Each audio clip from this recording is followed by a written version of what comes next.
그럼 아류야식과 진여는 어떤 관계에 있는가라는 그 물음이 제기될 수 있을 텐데요. 아까도 이제 아류야식이 뭐 종자랑 어떤 관계냐, 진여랑 어떤 관계냐 이런 물음을 던질 수 있는데, 근데 제가 생각하기는 아류야식은 꿈꾸는 마음이고 진여는 꿈에서 깨어나는 마음이다 이렇게 말할 수 있겠죠. 아류야식은 이제 육도 윤회하는 속에서 항상 이 기세관을 형성해내는 거고, 그걸 이제 꿈에 비유한다면은 진여는 그것이 꿈임을 아는 거기 때문에 우리가 꿈을 꾸다가 꿈임을 알면은 꿈에서 깨어나게 되잖아요. 그죠? 그때 그 마음을 우리가 진여라고 말할 수 있을 텐데, 진여심이다 이렇게 얘기할 수 있겠죠. 그러니까 꿈꾸는 마음은 꿈의 세계를 만들어내면서 스스로 그 사실을 알지 못하는 마음이고, 그러는 한에서 꿈이 계속되니까요. 꿈 깨는 마음은 스스로 그 사실을 아는 마음이 되겠죠. 그럼 근데 꿈 꾸는 마음과 꿈 깨는 마음이 두 마음은 아니잖아요. 꿈을 꾸다가 그 마음이 깨어야지 되는 거죠. 꿈꾸는 마음이 여기 있고 깬 마음이 따로 있는 거가 아니기 때문에 아류야식과 진여의 마음은 이제 그런 마음으로 그런 관계로 이해할 수 있을 것 같습니다. 그러니까 아류야식과 진여는 스스로를 자각하지 못하는 불각과, 그러니까 스스로 꿈을 꾼다는 사실을 알지 못하는 것을 불각이라고 얘기했고요. 말할 수 있고요. 스스로를 자각하는 본각의 관계라고 말할 수 있겠죠.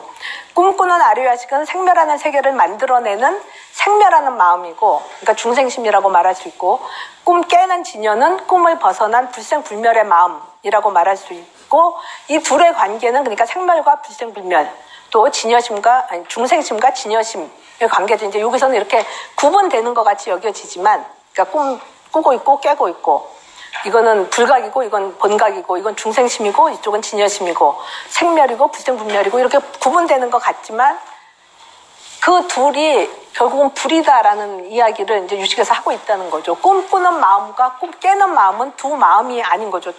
꾸다가 그게 깨는 거니까요. 그래서 불각은 불각만으로 그치는 게 아니라 본각을 전제하고 있다라는 말씀은, 이제 우리가 뭔가를 모르고 있다라는 거는 그 알미 내재돼 있어야지 그거를 모른다라는 이야기가 되기 때문에, 불각은 본각을 전제한다. 무명은 명을 전제한다. 중생심, 그런 의미에서 중생심이 곧 진여심이다 라고 이야기할 수 있을 것 같습니다. 그러니까 이 논리는 우리가 일체가 변한다는 것을 알아차리기 위해서는 변하지 않는 한 지점이 있어야 되고, 일체가 상대적이라는 것을 말하기 위해서는 상대적이지 않은 절대의 한 지점이 있어야 되죠. 그러니까 예를 들어서 물이 그러니까 모든 것은 변한다 그러면은, 이게 이제 뭐 서양 철학에서도 흔히 나오는 얘기입니다만, 모든 것이 변한다 그러면은 금방 제기될 수 있는 말이, 그 명제는 그럼 변하냐 안 변하냐, 그죠? 모든 것이 상대적이다 그러면은 그 말은 상대적이냐, 그 말만은 절대적이냐, 이런 역설이 나타나듯이, 내지는 뭐 다 변한다, 내가 완전히 변하는 것 속에 들어있다 그러면은, 이제 강물이 흘러가는 그 속에 내가 들어있다 그러면 흘러간다는 사실을 모르게 되죠. 다 같이 움직이고 있으면.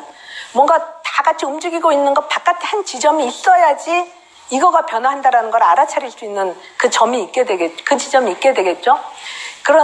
그런 식으로 모든 것이 상대적이다, 모든 것이 무상하다라고 말할 때, 그거 너머의 그 한 시점이 바로 이제 그 진여심이다라고 말할 수 있다라는 거죠. 근데 그 지점이 이 변화 속에 있는 것과 완전히 별개의 것이 아니라 그 안에 들어있다라는 거죠. 그 안에 있어야지, 그러니까 본각이 있어야지 이거를 내가 자각하지 못하니까 불각이라고 말할 수 있기 때문에, 그러니까 불변의 지점은 변화 속에 있고 절대의 기준은 상대 속에 있다라고 봅니다. 그러니까 불생불멸의 진여심은 생멸하는 중생심 자체다.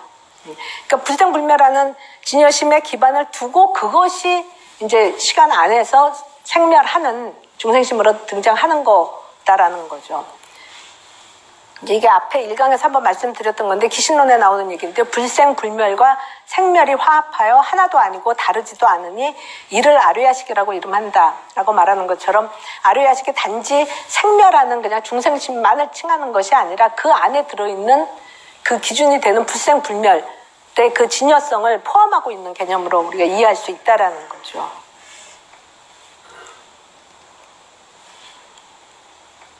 그러니까 아류야식 자체가 불생불멸의 진여이기에 생멸의 세계를 형성할 수 있고, 아류야식 자체가 무루이기에, 그러니까 번뇌가 없기에, 무루라는 것은 변뇌가 없기에 그 안에 유루종자가 혼습되고 현행할 수 있다라고 볼 수 있겠죠. 마치 허공이 비어있기에 그 안에 우주 만물이 등장할 수 있듯이 아류야식 자체가 빈 마음이기에 그 안에 세계가 그려질 수 있다고 할 수 있을 것 같습니다. 그러니까 의식이나 말라식보다 더 깊이에서 활동하는 심층 아류야식을 자각한다는 것은 곧 자신의 심층 마음을 일체 상으로 채워지지 않는 빈 마음으로 자각하는 것, 즉 아집과 법집을 벗고 아공과 법공을 깨닫는 것, 즉 중생심 안에 진여를 증득하는 것을 의미하는 걸로 이해할 수 있을 것 같습니다.